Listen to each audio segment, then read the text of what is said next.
उद्या युतीची घोषणा होणार आहे आणि या घोषणेच्या आधी राऊत राज ठाकरेंच्या भेटीसाठी आता शिवतीर्थवर पोहोचले। जागा वाटपाबाबत आणि उद्याच्या पत्रकार परिषदेबाबत या शिवतीर्थवर चर्चा होणार आहे। जागा वाटपासंदर्भात राऊतांकडून राज ठाकरेंची तिसऱ्यांदा भेट घेण्यात आली आहे। शिवतीर्थवर नांदगावकर आणि नितीन सरदेसाई आधीच दाखल झालेले आहेत। सकाळी 9 वाजताच ही दोघंही पोहोचलेले आहेत। वरळी NSCI डोममध्ये पत्रकार परिषद घेण्याच्या तयारीमध्ये असल्याची सूत्रांची माहिती आहे। तर मातोश्रीवर आज प्रमुख नेत्यांची बैठक पार पडणार आहे। ठाकरे बंधूंचा जागावाटप जवळपास पूर्ण झालेल्या अशी सूत्रांची माहिती मिळते। उर्वरित जागांवरील चर्चेसाठी राऊत हे शिवतीर्थवर सध्या पोहोचलेत अशी सूत्रांची माहिती आहे। ठाकरे बंधूंचा जागावाटप हे जवळपास पूर्ण झालेलं आहे अशी माहिती मिळते आणि उद्या पत्रकार परिषदेमध्ये याची घोषणा होऊ शकते। निवृत्ती बाबर आमचे प्रतिनिधी अधिक माहिती देतील। निवृत्ती, काय घडतंय? नक्कीच ऋषाली, आपण पाहतोय की ठाकरेंच्या शिवसेनेकडून आणि मनसेकडून काही प्रमुख नेत्यांवरती जबाबदारी देण्यात आली होती आणि या प्रमुख नेत्यांपैकी काही नेते जे आहेत ते नेते आता शिवतीर्थावरती सध्या उपस्थित आहेत। स्वतः बाळा नांदगावकर, नितीन सरदेसाई मनसेच्या कडून शिवतीर्थ निवासस्थानी सकाळी 9 ते 9:15 वाजल्यापासून उपस्थित आहेत आणि थोड्याच वेळापूर्वी म्हणजे 15 ते 20 मिनिटांपूर्वी शिवसेना खासदार आणि नेते संजय राऊत शिवतीर्थ निवासस्थानी या ठिकाणी पोहोचलेले आहेत। जागा वाटपाचा तिढा पूर्णपणे सुटलेला आहे, परंतु घोषणेसंदर्भात चर्चा करण्यासाठी संजय राऊत हे शिवतीर्थ निवासस्थानी पोहोचले असल्याची सध्याची सूत्रांची माहिती आहे।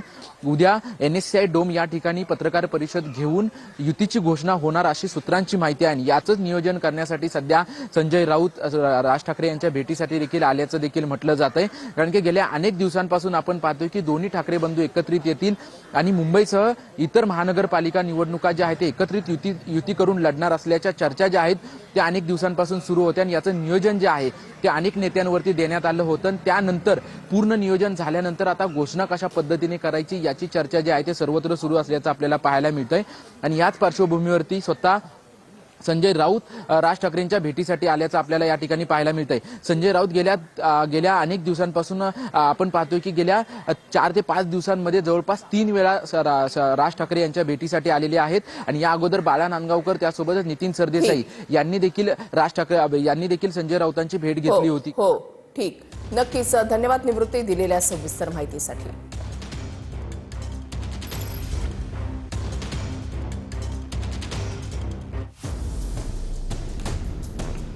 मुंबई पालिकेच्या पार्श्वभूमीवर ठाकरे शिवसेना आणि मनसे युतीची उद्या घोषणा होणार आहे। उद्धव ठाकरे आणि राज ठाकरे एकत्र पत्रकार परिषद घेऊन ही घोषणा करणार असल्याची सूत्रांची माहिती आहे। वरळीच्या NSCI डोममध्ये पत्रकार परिषद घेण्याच्या तयारीमध्ये असल्याची सूत्रांची माहिती आहे। या संदर्भात ठाकरेंच्या प्रमुख नेत्यांची मातोश्रीवर बैठक पार पडणार आहे। तर जागावाटपाची रस्सीखेच फार ताणू नका अशा राज ठाकरेंच्या सूचना असल्याची सूत्रांची माहिती आहे। ठाकरे शिवसेना आणि मनसे युतीचा जागावाटप अंतिम टप्प्यात आल्याची सूत्रांची माहिती आहे। आधी संजय राऊत आणि राज ठाकरेंमध्ये चर्चा झाली, त्यानंतर राज ठाकरे आणि बाळा नांदगावकरांमध्ये सकारात्मक चर्चा झाल्याची सूत्रांची माहिती आहे। दोन भावांचं युती, मनोमिलन, एकत्रीकरण हे झालेलं आहे। शिवसेना आणि महाराष्ट्र नवनिर्माण सेनेच्या युतीची घोषणा एकत्रितपणे धूमधडाक्यात वाजत गाजत केली जाईल। त्यापूर्वी घोषणा खूप वेळा झाली आहे। आमच्या शुभेच्छा आहे माननीय राजसाहेबांना, माननीय उद्धवजींना शुभेच्छा आहे, पारिवारिक शुभेच्छा आहे। आपल्या लग्न कार्यात एकत्र यावं, घर म्हणून एकत्र यावं, त्यांचा तो अधिकार आहे। भाऊ एकत्र येणे राज्याच्या जनतेकरता चांगला आहे, पण राजकारणामध्ये एकत्र येणे हे मला वाटतं थोडं ढोंगीपणा आहे। राजसाहेब, उद्धव साहेब वेगळे कोणत्या कारणाने झाले? काही भाऊबंदकीचे वाद झाले का? राजकारणाकरता वेगळे झाले होते, आता राजकारणाकरता पुन्हा एकत्र येत आहे। आमच्या शुभेच्छा आहे।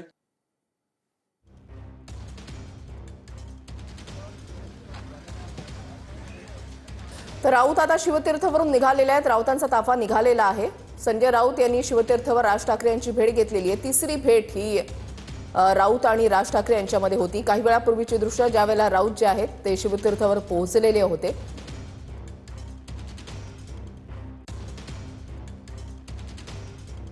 महाराष्ट्रामध्ये भाऊबंदकी व्हावी असं काही लोकांना सतत वाटतं। प्रत्यक्ष मग त्या भाजपला वाटतं मिंद्यांमध्ये भावबंदकी व्हावी, मिंद्यांना वाटतं अजित पवारकडे भावबंदकी व्हावी आणि भाजपला वाटतं की संपूर्ण देशामध्ये भावबंदकी व्हावी आणि आम्ही राज्य करावं. फोडा झोडा आणि राज्य करा ही भाजपची नीती आहे.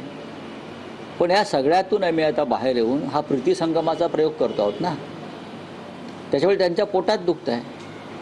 नगरपालिकेच्या निवडणुका म्हणजे मुंबई महानगरपालिकेच्या निवडणुका नाही. मुंबई महानगरपालिकेची निवडणूक ही वेगळी निवडणूक आहे. ही संवेदनशील निवडणूक आहे, ही भावनात्मक निवडणूक आहे आणि ही मुंबई वाचवण्याची निवडणूक आहे.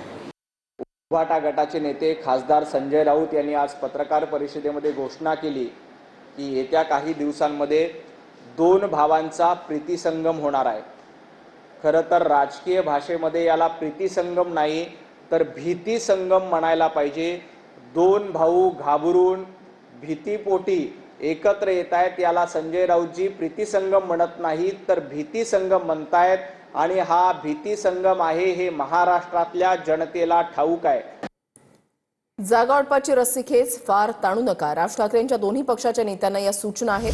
शिवसेना मनसे युतीचं जागा वाटप अंतिम टप्प्यात आलंय. राज ठाकरे, संजय राऊत, बाळा नांदगावकरांमध्ये सकारात्मक चर्चा झालेली आहे.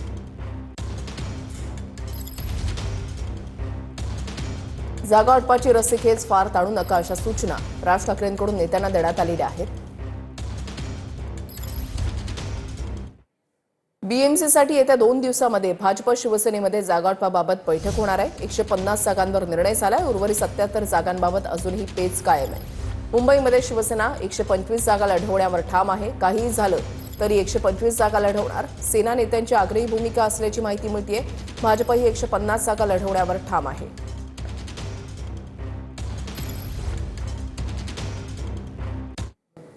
सतेज पाटलांच्या अजितदादांसोबत फोनवरून चर्चा झाल्याची सूत्रांची माहिती आहे. पुण्यामध्ये अजितदादांची राष्ट्रवादी आणि काँग्रेस एकत्र येऊ शकते का यावर चर्चा झाल्याची सूत्रांची माहिती आहे. पुणे पालिकेसाठी सतेज पाटील आणि अजितदादांची रणनीती आता पाहायला मिळते.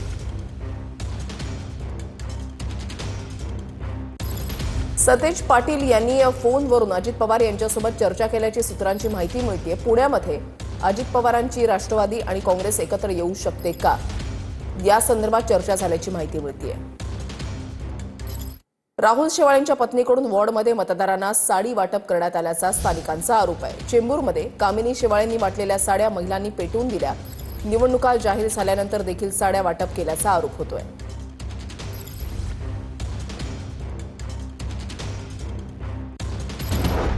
मुंबई पालिका निवडणुकीच्या तोंडावर शिंदेंच्या शिवसेनेच्या राहुल शेवाळेंच्या पत्नी कामिनी शेवाळेंकडून साड्यांचं वाटप केल्याचा आरोप स्थानिकांनी केला. कामिनी शेवाळेंनी वॉर्डमध्ये मतदारांना साडी वाटप केल्याचा स्थानिकांचा आरोप आहे. तर स्थानिकांनी प्रभाग क्रमांक 142 मध्ये वाटलेल्या साड्या महिलांनी पेटवून दिल्या. निवडणुका जाहीर झाल्यानंतर साड्या वाटप केल्या जात आहेत असा आरोप ठाकरेंच्या सेनेनं केलाय. स्वतः त्या इमारतीच्या इथे गेलो, लोकांनीच त्या साडी दाखवले आणि त्या साडीचा वाटप कोणी केलं हेही त्यांनी सांगितलं. त्यांनी राहुल शेवाळेंचं नाव घेतलं. कामिनी शेवाळे ज्या उमेदवार आहेत त्यांचं नाव घेतलं की त्यांनी आम्हाला हे साडी दिले. म्हणूनच म्हणतो ना, मुंबई वेगळी आहे. मुंबईशी नगरपालिका निकालांची तुम्ही बरोबरी करू नका, तुलना करू नका. मुंबईची जनता वेगळी आहे. हिटलर नाही तर लोकांचा सेवेकरी आहे असं म्हटलंय हसन मुश्रीफ यांनी. हसन मुश्रीफांचा संजय मंडलिकांवर निशाणा आहे. जनतेच्या विश्वासावर, कार्यकर्त्यांच्या पाठबळावर मोठे झालो असं मुश्रीफांनी म्हटलंय. आता मी काय हिटलर नाही, मी लोकांचा सेवेकरी आहे. लोकांची सेवा करून आतापर्यंत आपण मोठे झालेले कार्यकर्ते आहोत. एवढ्या प्रदीर्घ कालावधीमध्ये आणि कधी आम्हाला मस्ती आलेली नाही. आमची ना बाप जादेची कुणाची पुण्याई होती, ना आमचे वडील खासदार आमदार होते. एक सामान्य कुटुंबातून आपण वर आलेलो आहोत आणि जनतेच्या पाठबळावर आणि कार्यकर्त्यांच्या श्रमावर आपण मोठे झालेले कार्यकर्ते आहोत. हे भान मी नेहमी माझ्या मनामध्ये ठेवलेलं आहे आणि मी माझ्या कधी मर्यादा ओलांडलेल्या नाहीत.